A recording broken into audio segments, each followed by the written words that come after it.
दोस्तों स्वागत है आप सभी का आपके अपने YouTube channel study circle VC पे। दोस्तों 2019 सीजी टेट का मैंने मैथ्स का एक पार्ट 1 बनाया था। कुछ क्वेश्चन बचे हुए थे, जो न्यूमेरिकल पार्ट आपका बचा हुआ था। आज मैं उसको आपके सामने लेकर के आया हूं और बहुत ही बेहतरीन क्वेश्चंस आपके सामने हैं और ये प्रीवियस ईयर के ओरिजिनल क्वेश्चंस हैं। आइए फटाफट बिना टाइम वेस्ट किए इन पर डिस्कस करते हैं। और अगर आपने अभी तक प्रीवियस वीडियो नहीं देखा है तो मैंने उसमें अप्रॉक्स 10 क्वेश्चंस कंप्लीट कराए थे, आप एक बार उनको जाकर के देख सकते हैं। आइए क्वेश्चंस की ओर बढ़ते हैं। क्वेश्चन है दोस्तों, 24 मीटर लंबी 8 मीटर चौड़ी और 60 सेंटीमीटर मोटी दीवार बनाने के लिए 24 centimetre into 12 centimetre into 8 centimetre नाप की कितनी ईंटें लगेंगी यदि दीवार का 10% हिस्सा मसाले से भरा हो। अगर ये क्वेश्चन नहीं रहता तब तो ये क्वेश्चन इजी था, बट अभी भी ये बहुत इजी है। करना क्या है, ध्यान दीजिएगा, यहां पे 24 मीटर दिया है, 8 मीटर दिया है और 60 सेंटीमीटर दिया है। कैलकुलेशन यहीं पे आपका समझने वाली बात है। क्या क्या है, 24 मीटर, 8 मीटर और 60 सेंटीमीटर। तो हमको पता है दोस्तों 1 मीटर में कितना होता है, 60 सेंटीमीटर होता है। यूनिट्स कन्वर्जन का खासकर ध्यान रखेंगे, क्वेश्चन बहुत इजीली सॉल्व हो जाएगा। इसमें कुछ भी नहीं करना है। 24 मीटर, 8 मीटर, 60 सेंटीमीटर। सबसे पहले ऐसा लिख लीजिए, 24 metre into 8 metre into 60 centimetre divided by, कभी भी जब भी ईंट या कुछ निकालने की बात करेगा, ईंट या कितने पत्थर लगेंगे, कितने स्लेब्स लगेंगे, तो हमेशा उसको डिवाइड करना होता है। ठीक है, तो डिवाइड करिए इसको। अच्छा, इसके बाद नीचे में है आपका दोस्तों 24 centimetre into 12 centimetre into 8 centimetre. ये टोटल हम क्या निकाल रहे हैं, कुल ईंटों की संख्या निकाल रहे हैं। अब देखिएगा, ये सेंटीमीटर सेंटीमीटर सेंटीमीटर, ये भी सेंटीमीटर में है, ये मीटर में है, ये मीटर में है। हमारा पहला काम है कि इसको मीटर को सेंटीमीटर में कन्वर्ट कर लेना। हमको पता है 1 मीटर में कितने सेंटीमीटर, तो 1 मीटर में होता है आपका 100 सेंटीमीटर और 100 सेंटीमीटर। कन्वर्ट करेंगे 24 मीटर में कितना हो जाएगा, ये हो जाएगा 2400 सेंटीमीटर इंटू 8 मीटर में 800 सेंटीमीटर और 60 तो पहले से सेंटीमीटर में दिया हुआ है, डिवाइडेड बाय 24 इंटू 12 इंटू 8। इसको काट देते हैं, ये कट गया 24 से 100 टाइम्स, 12 5 जा 8 से 100 बार। ठीक है, ये आ गया आपका टोटल 50,000। अब देखिएगा टोटल नंबर ऑफ ब्रिक्स जो है, टोटल नंबर ऑफ ब्रिक्स, कुल ईंटों की संख्या कितनी आ गई हमारी, 50,000 आ गई है। बट लास्ट क्वेश्चन बोल रहा है, यहां ध्यान दीजिएगा, 50,000 आपका आया है, ऑप्शन भी है 45,000, 50,000, 58,000, इनमें से कोई नन ऑफ द अबव। लेकिन 10% हिस्सा ऑलरेडी मसालों से भरा हुआ है। टोटल इतना एरिया कवर करता ईंट जो था, लेकिन उसमें से भी क्या बोल रहा है, 10% हिस्सा मसालों से भरा हुआ है। 10% हिस्सा मसालों से भरा हुआ है मतलब 10% हिस्से को माइनस भी तो करना पड़ेगा। तो 50,000 का 10% कितना होता है, 0 0 0 0। 50,000 का 10% होता है दोस्तों 5,000। 50,000 टोटल था, उसमें से 5,000 को अगर माइनस करेंगे तो हमें कितना बचेगा, 50,000 माइनस 5,000, ये हमें बचता है 45,000। तो कुल ईंटों की संख्या जो होगी वो हो जाएगी हमारी 45,000। टोटल 50,000 नंबर ऑफ ब्रिक्स आ गए थे हमारे, कुल ईंटों की संख्या। बट इसमें भी कंडीशन ये बोल दिया था कि इसका दीवार का 10% हिस्सा जो है वो मसालों से भरा हुआ है, वो ऑलरेडी फिल्ड है। सीमेंट वगैरह, सीमेंट रेत जो होती है उनके मसालों से क्या है, वो ऑलरेडी फिल अप है। अब उसके अलावा कितना एरिया, जो नंबर ऑफ ब्रिक्स कितने बचेंगे, तो 50,000 टोटल था आपका। इसका 10% जो था वो क्या था आपका, पहले से ऑलरेडी फिल था। तो इसका 10,000, इसका 10% कितना होगा, 10% 5,000 होगा। अब 50,000 टोटल था, 50,000 में से 5,000 माइनस कर देंगे दोस्तों, बचेगा कितना आपका, 45,000। ऑप्शन नंबर ए, ये आपका क्या होगा, आंसर होगा। क्लियर हो गया, फिर से देख लीजिए इसको आप वीडियो को बैक करके। आगे बढ़ते हैं। नेक्स्ट क्वेश्चन है, आयताकार क्षेत्र की चौड़ाई उसकी लंबाई का 60% है। आयताकार क्षेत्र, रेक्टेंगुलर एरिया की बात कर रहा है। रेक्टेंगुलर एरिया में, रेक्टेंगुलर एरिया सबसे पहले रेक्टेंगल समझते हैं। ये देखिए, ये कुछ आपका रेक्टेंगल है, ठीक है। इसमें क्या होता है, रेक्टेंगल में आपकी अपोजिट साइड्स इक्वल होती हैं, एडजेसेंट साइड्स डिफरेंट होती हैं।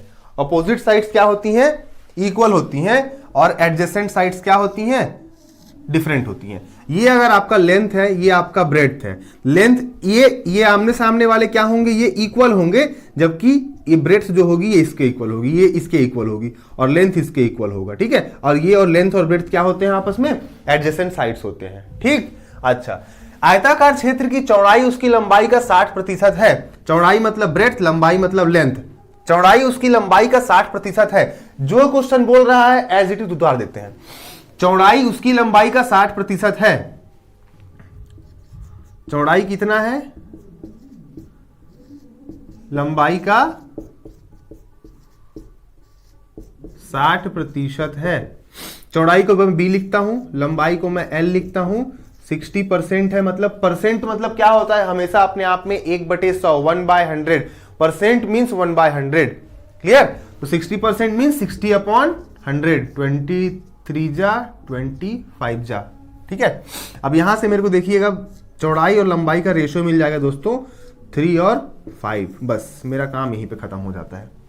मुझे लेंथ और ब्रेड्थ का रेशियो मिल गया है। लेंथ इज टू ब्रेड्थ कितना हो जाएगा 5:3, या ब्रेड्थ इज टू लेंथ का रेशियो कितना हो जाएगा 3:5। सपोज कर लेता हूं कि ब्रेड्थ 3x है, लेंथ आपका 5x है। आगे बोलता है यदि उस क्षेत्र का परिमाप, परिमाप मतलब होता है दोस्तों पेरीमीटर, पेरीमीटर मतलब होता है सम ऑफ ऑल साइड्स।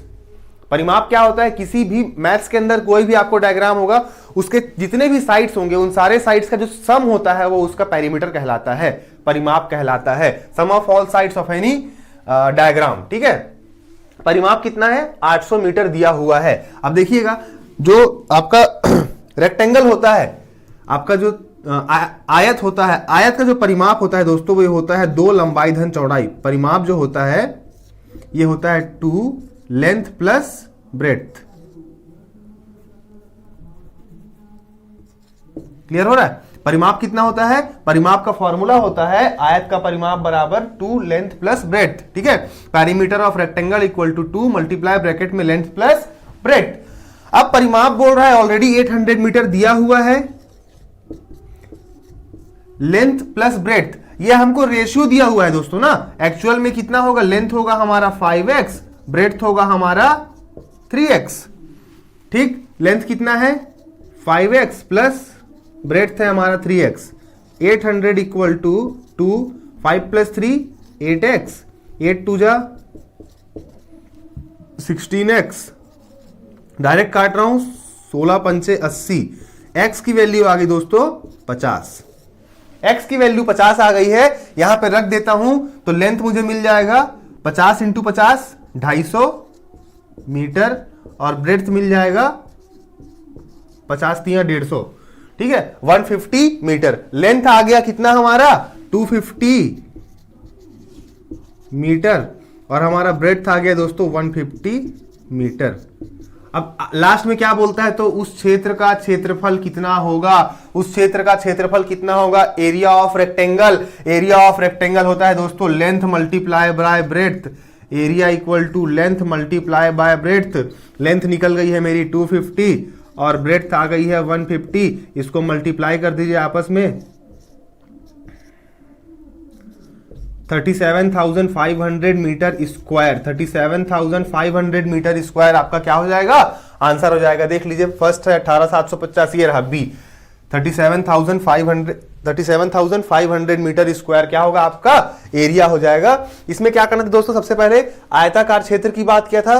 तो आयताकार क्षेत्र कैसा होता है, जहां पे आयत का ये आयत में क्या होता है, एडजेसेंट साइड्स अब इक्वल नहीं होती हैं, ठीक है। ये हो लंबाई आपकी, ये चौड़ाई है, लंबाई के इक्वल होगी आमने सामने, चौड़ाई के इक्वल होगी आमने सामने, ठीक है। परिमाप क्या होता है आयत का, 2 लंबाई धन चौड़ाई 2 लेंथ प्लस ब्रेड्थ। जबकि जो एरिया होता है आपका कितना, एरिया होता है आपका लेंथ मल्टीप्लाई बाय ब्रेड्थ। ये होता है area of any rectangle. Area of any rectangle equal to length into breadth.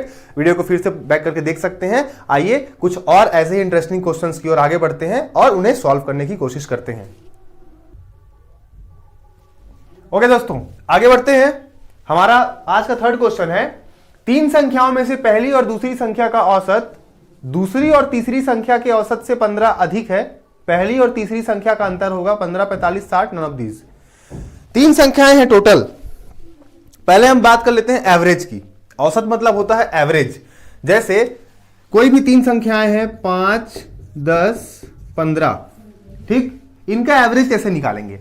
3 संख्याएं हैं, पहली संख्या, दूसरी संख्या, तीसरी संख्या। तीनों का जो औसत होता है दोस्तों वो होता है तीनों संख्याओं का योग, sum of all three numbers divided by all the numbers. कितने नंबर्स है? 1 2 3, 3 है, टोटल करेंगे 10 20 25 30, 30 डिवाइडेड बाय 3, तो इनका एवरेज कितना आ जाएगा? 10। यही होता है एवरेज का कॉन्सेप्ट। ऐसे ही क्वेश्चन है दोस्तों, तीन संख्याएं दी हुई हैं, मान लेता हूं मैं तीन संख्याएं क्या क्या है, पहली संख्या, दूसरी संख्या, तीसरी संख्या, क्योंकि मुझे उनकी वैल्यू नहीं दी हुई है। मान लेता हूं ये आपकी पहली संख्या हो गई, ये आपकी दूसरी संख्या हो गई और ये आपकी तीसरी संख्या हो गई। क्वेश्चन बोलता है तीन संख्याओं में से पहली और दूसरी संख्या का औसत, पहली और दूसरी संख्या का औसत कितना होगा दोस्तों? तो पहली और दूसरी संख्या का योग बटे टोटल कितने नंबर्स हैं? ये टोटल तो 2 नंबर्स हैं। पहली और दूसरी संख्या का औसत दूसरी और तीसरी संख्या के औसत से 15 अधिक है। याद रखिएगा, अधिक और कम मैथ्स में हमेशा मैक्सिमम और मिनिमम हमेशा डिफरेंस बताता है, हमेशा अंतर को रिप्रेजेंट करता है।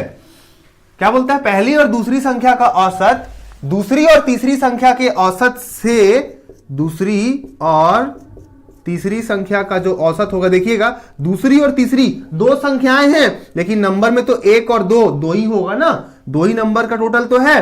कितना अधिक है इनसे? तो 15 अधिक है। अब इसको सॉल्व कर लेते हैं। ये जो आपका सेकेंड और थर्ड है इसको लेफ्ट हैंड साइड लेके आते हैं इक्वल टू के। अभी ये प्लस में है, इधर आएगा माइनस हो जाएगा, देखते रहिएगा।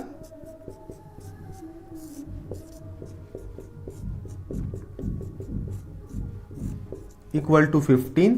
अब यहां से 2 और 2 का एलसीएम ले लेंगे दोस्तों, ये एलसीएम 2 हो गया, 2 से 2 को डिवाइड करेंगे 1 आएगा, 1 से इस टोटल को मल्टीप्लाई करेंगे तो फर्स्ट प्लस सेकंड आ जाएगा, माइनस एक ब्रैकेट लगा लेते हैं। 2 से 2 को डिवाइड किए 1 आया, 1 से ऊपर वाले को मल्टीप्लाई करेंगे तो second plus third equal to 15। अब नेक्स्ट स्टेप में मैं 2 को यहां क्रॉस मल्टीप्लाई करने जा रहा हूं दोस्तों, यहां को 2 से यहां को क्रॉस मल्टीप्लाई करने जा रहा हूं, तो 15 2 जा कितना हो जाएगा यहां पे 30।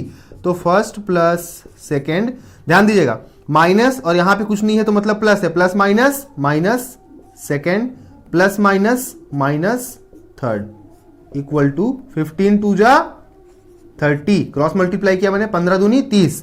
देखिएगा सेकंड और सेकंड कट गया, क्या बचा? पहली संख्या माइनस तीसरी संख्या बराबर 30। यही आपको क्वेश्चन का आंसर निकालना था कि पहली और तीसरी संख्या का योग, पहली और तीसरी संख्या का जो अंतर है दोस्तों वो कितना होगा? तो पहली और तीसरी संख्या का अंतर होगा 30। पहली और तीसरी संख्या का जो अंतर आ रहा है दोस्तों वो आ रहा है कितना? 30। फिर देखते हैं, पहली और दूसरी संख्या का जो औसत था वो दूसरी और तीसरी संख्या के औसत से 15 ज्यादा था। मैंने इस पूरे टर्म को उठा के इधर ले आया, माइनस में आया, एलसीएम लिया, तो सेकंड नंबर जो था वो कट गया मेरा पहली। अब क्वेश्चन ही पूछा है पहली और तीसरी संख्या का अंतर होगा, तो पहली और तीसरी संख्या का अंतर आ गया, पहली और तीसरी संख्या का अंतर, difference of first and third number equal to 30। अब देख लिए 30 कहां है आपका? ए है 15, बी 45, सी 60 नहीं है, नन ऑफ दीज आपका क्या हो जाएगा? आंसर। तो नन ऑफ दीज भी देख के आपको घबराना नहीं है, हो सकता है आपका मेथड सही होना चाहिए, कॉन्सेप्ट सही होना चाहिए, टेंशन नहीं लेने का। नन ऑफ दीज क्या दिक्कत है, मेरा आंसर 30 आने से मतलब है ना, खत्म बात। अगले क्वेश्चन की ओर आगे बढ़ते हैं। एक वर्ग, वर्ग मतलब होता है दोस्तों स्क्वायर, वर्ग मतलब क्या होता है? एक स्क्वायर।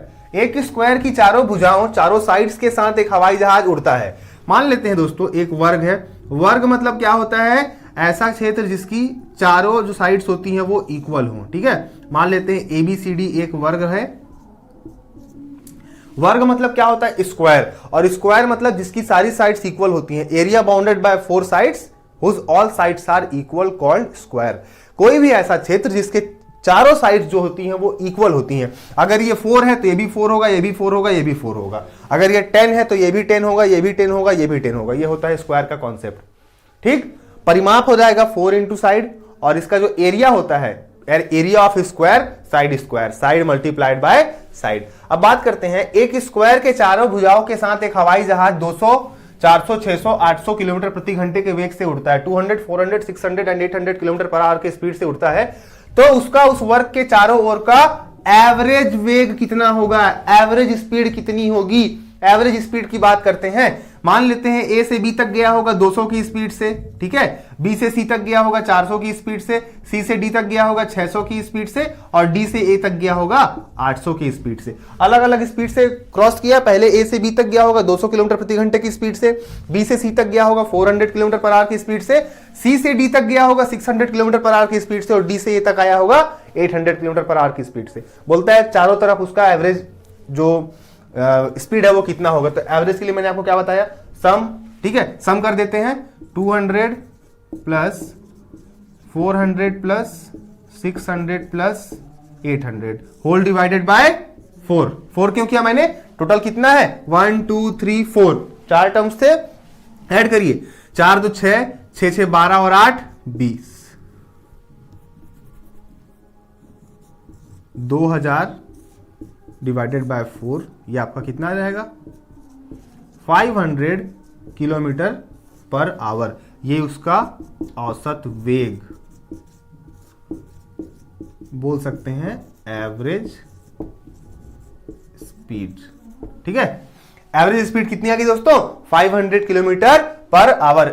उसकी औसत स्पीड आ गई 500 किलोमीटर प्रति घंटा। देखते हैं, ए है आपका 700, बी है आपका 350, डी सी है आपका 384, 384 किलोमीटर। मतलब इसका भी आंसर क्या होगा, नन ऑफ दिस, इनमें से कोई नहीं। आप इसका स्क्रीनशॉट भी ले सकते हैं। बस एक क्वेश्चन और बचा है दोस्तों, उसको भी कंप्लीट करते हैं और आज के वीडियो को वहां पे बंद करेंगे।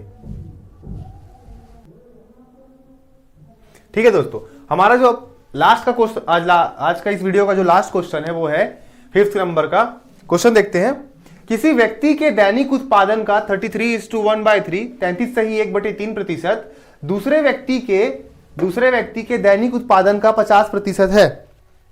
थोड़ा सा ट्विस्ट कर दिया यहां पे, 2 लोगों की बात कर रहा है। सपोज करिए 2 पर्सन्स हैं, ठीक है, 2 पर्सन्स हैं। 2 पर्सन में पहले पर्सन का जो उत्पादन मतलब उसका मैन्युफैक्चरिंग, वो कितना प्रोड्यूस कर सकता है। तो पहले का जो प्रोडक्शन है 33:1/3%, वो दूसरे व्यक्ति के उत्पादन का 50% है, दूसरे व्यक्ति के प्रोडक्शन का 50% है। मतलब दोनों को आपस में कंपेयर कर रहा है, कहीं ना कहीं रेशियो की बात कर रहा है। अगर हम इस क्वेश्चन को यहीं पे क्रैक करते हैं, क्वेश्चन सॉल्व हो जाएगा। पहले व्यक्ति का 33:1/3% दूसरे व्यक्ति के 50% के प्रोडक्शन के बराबर है। इट मींस आपस में क्या कर रहा है, दोनों के क्वांटिटीज को कंपेयर करने की कोशिश कर रहा है, दोनों के रेशियोज को बैलेंस कर रहा है। और इसी को हम अगर रेशियो से अगर क्रैक करें, क्वेश्चन खत्म हो जाएगा। सॉल्व करें, जैसा बोल रहा है वैसा ही लिखते हैं। फिर आगे बोलता है, यदि दूसरा व्यक्ति रोज 1500 स्क्रू, अच्छा प्रोडक्शन किसका करते हैं ये लोग, स्क्रू बनाते हैं। स्क्रू आप सब जानते होंगे, ये दोनों मिलकर क्या करते हैं, स्क्रू बनाने का काम करते हैं। दूसरा व्यक्ति जो सेकेंड पर्सन है आपका, वो पर डे 1500 स्क्रू बनाता है। तो बोलता है तो पहले व्यक्ति का स्क्रू बनाने की दैनिक उत्पादन क्षमता कितनी होगी। दूसरा व्यक्ति एक दिन में 1500 स्क्रू बनाता है, तो पहला व्यक्ति जो है वो एक दिन में कितने स्क्रू बनाएगा, इसकी बात कर रहा है। आइए सॉल्व करते हैं, जैसे बोल रहा है वैसे ही सॉल्व करते हैं। किसी व्यक्ति के दैनिक उत्पादन का 33:1/3%, 33 सही 1/3%। अब देखिएगा 33 सही 1/3% को मैं क्या लिख सकता हूं, 33 या 99, 33 इंटू 3 करिएगा 99 आएगा, +1 कर दूंगा, ऊपर वाले को प्लस करते हैं, 100/3% हो गया। मान लेता हूं ये मेरा पहला पर्सन है, फर्स्ट पर्सन है। फर्स्ट पर्सन का 100/3% जो है दोस्तों, ये कितने के इक्वल है, ये सेकेंड व्यक्ति के, सेकेंड पर्सन के 50% के इक्वल है। सेकेंड व्यक्ति के 50% के इक्वल है। यहां तक कोई दिक्कत नहीं। सॉल्व करें आगे। अब देखिएगा, मैंने आपको बताया है परसेंट मींस क्या, 1/100। परसेंट मींस क्या, 1/100। सॉल्व करते चलते हैं। तो फर्स्ट व्यक्ति इंटू 100 डिवाइडेड बाय 3, परसेंट का मतलब अपने आप में 1/100 इक्वल टू सेकेंड का 50 इंटू 1/100। ये 100 और 100 कट गया दोस्तों आपस में, 51 जा 52 जा। मतलब क्या आ गया कि first into 2 equal to, first into 2/3 equal to second multiply by 1। अब देखिएगा फर्स्ट और सेकेंड व्यक्ति का रेशियो निकल गया दोस्तों। यहां से first upon second equal to, cross multiply करूंगा, फर्स्ट सेकेंड को मैं नीचे उतार दिया, 3 क्रॉस मल्टीप्लाई होकर ऊपर चले जाएगा और 2 क्रॉस मल्टीप्लाई होकर नीचे आ जाएगा। मतलब पहले और दूसरे व्यक्ति का रेशियो कितना आ गया दोस्तों मुझे, तो पहले और दूसरे व्यक्ति का रेशियो मिल गया, फर्स्ट इज टू सेकंड का रेशियो मिल गया 3:2, 3:2। पहले की काम करने की क्षमता 3x है, दूसरे की काम करने की क्षमता कितनी है, 2x है। मैं इसको ऐसे लिख सकता हूं कि पहले व्यक्ति की उत्पादन क्षमता कितनी हो गई, फर्स्ट की कितनी हो गई आपकी, तो फर्स्ट की हो गई 3x और सेकंड की कितनी हो गई 2x। ये उनकी क्षमता हो गई। ये तो रेशियो दिया हुआ था 3:2, ये उनकी कितनी हो गई, कैपेसिटी हो गई, उनकी प्रोडक्शन कैपेसिटी कितनी है, फर्स्ट की 3x है, सेकंड की 2x है। अब इसको आगे बढ़ते सॉल्व करते हैं। कंपेयर किसका करना है, दूसरा जो व्यक्ति है वो पर डे 1500 स्क्रू बनाता है, ये दूसरा जो व्यक्ति है ये पर डे एक दिन में 1500 स्क्रू बनाता है, मतलब इसी की वैल्यू को तो इक्वल करेंगे ना 1500 के, दूसरा व्यक्ति का प्रोडक्शन के साथ इक्वल कर दिए तो कितना आ गया ये आपका 750। 2 7 जा 14, 2 7 14, 1 2 5 10, ठीक है। इसकी एक की वैल्यू आ गई दोस्तों 750। अब बोलता है पहला व्यक्ति पर डे कितना बनाएगा, तो फर्स्ट व्यक्ति का कैपेसिटी कितना था दोस्तों, फर्स्ट व्यक्ति का कितना था 3x था, फर्स्ट व्यक्ति का कितना था, पहले पर्सन का कैपेसिटी कितना था 3x था, फर्स्ट व्यक्ति का 3x था, मतलब 3 into 750 कितना आ जाएगा ये, 3 5 जा 15, कैरी 1, 3 7 जा 21 + 1 22, मतलब वो फर्स्ट व्यक्ति था आपका वो पर डे कितने स्क्रू बनाएगा 2250, 2250 स्क्रू वो पर डे बनाएगा। ऑप्शन देखते हैं 1250, 2250, 1000। ये आपका बी ऑप्शन तो क्लियर दिख रहा है, यही आपका क्या हो जाएगा आंसर। क्लियर हो गया। पहले और दूसरे व्यक्ति के रेशियो को सिर्फ आपको बैलेंस करना है, रेशियो बैलेंस जहां हुआ बस दूसरे के साथ वैल्यू को पुट करनी है, आंसर आ जाएगा, इक्वल करना है सिर्फ। आई होप आपको वीडियो पसंद आया होगा। सीजी टेट के लिए अगर आपके कोई भी फ्रेंड्स हैं, ठीक है, उन तक भी आप वीडियो को शेयर कर सकते हैं और लाइक शेयर सब्सक्राइब जरूर करें। मिलेंगे बहुत अगले वीडियो में। 2019 का मैंने मोस्टली जो न्यूमेरिकल पार्ट था वो आपको कराने की कोशिश की है, ऐसे ही 2016-17 का ही मैं कोशिश करूंगा कि आपको as soon as possible videos provide कर दूं। मिलेंगे बहुत अगले वीडियो में। धन्यवाद।